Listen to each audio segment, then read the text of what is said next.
Data structures series की चौथी lesson में स्वागत है। पिछली बार हमने अरे से स्टैक बनाया था, आज इसे बनाएंगे लिंक्ड लिस्ट से। अरे वाले स्टैक में एक दिक्कत थी, उसका साइज फिक्स्ड होता है।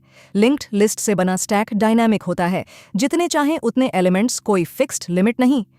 यहाँ हर एलिमेंट एक नोड है जिसमें दो चीजें हैं, डेटा और एक नेक्स्ट पॉइंटर जो अगले नोड की तरफ इशारा करता है, और एक टॉप पॉइंटर जो सबसे ऊपर वाले यानी सबसे नए नोड को पकड़े रखता है।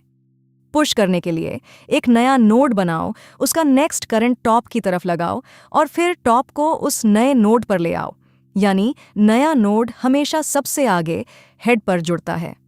देखिए, पुश 10 टॉप 10 पर, पुश 20 नया नोड 20 सबसे आगे उसका नेक्स्ट 10 पर, पुश 30 30 सबसे आगे उसका नेक्स्ट 20 पर।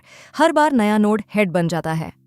पॉप करने के लिए टॉप वाला नोड हटाओ, टॉप को अगले नोड पर ले जाओ यानी टॉप नेक्स्ट पर, और पुराने नोड की मेमोरी फ्री कर दो, तो 30 निकल गया, अब टॉप 20 पर। फायदा साफ है, साइज पहले से तय करने की जरूरत नहीं, जब तक मेमोरी है कभी ओवरफ्लो नहीं। यही लिंक्ड लिस्ट स्टैक की ताकत है। अब इसे C++ में कोड करते हैं, एक एक हिस्सा समझते हुए। सबसे पहले एक नोड स्ट्रक्चर जिसमें डेटा और अगले नोड का पॉइंटर नेक्स्ट, और एक ग्लोबल टॉप पॉइंटर, शुरू में नल PTR क्योंकि स्टैक खाली है। पुश में एक नया नोड बनाते हैं जिसका नेक्स्ट सीधे पुराने टॉप पर लगा देते हैं, फिर टॉप को इस नए नोड पर ले आते हैं, बस दो पॉइंटर की अदला बदली। पॉप में पहले चेक करते हैं टॉप खाली तो नहीं तो अंडरफ्लो, फिर टॉप की वैल्यू याद रखते हैं, टॉप को अगले नोड पर सरका देते हैं और पुराने नोड को डिलीट कर देते हैं। डिस्प्ले टॉप से शुरू करके एक एक नोड पर चलते हुए सारी वैल्यूज प्रिंट कर देता है। मैं 3 पुश, फिर डिस्प्ले, फिर एक पॉप।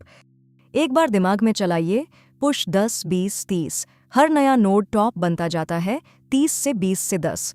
पॉप करने पर टॉप वाला 30 निकलता है और टॉप 20 पर आ जाता है। कोड चलाने पर वही मिलता है, 30 से 20 से 10, पॉप पर 30 बाहर। तो ये था लिंक्ड लिस्ट से स्टैक, डायनामिक और फ्लेक्सिबल। अगली लेसन में हम क्यों सीखेंगे। सब्सक्राइब करना ना भूलें।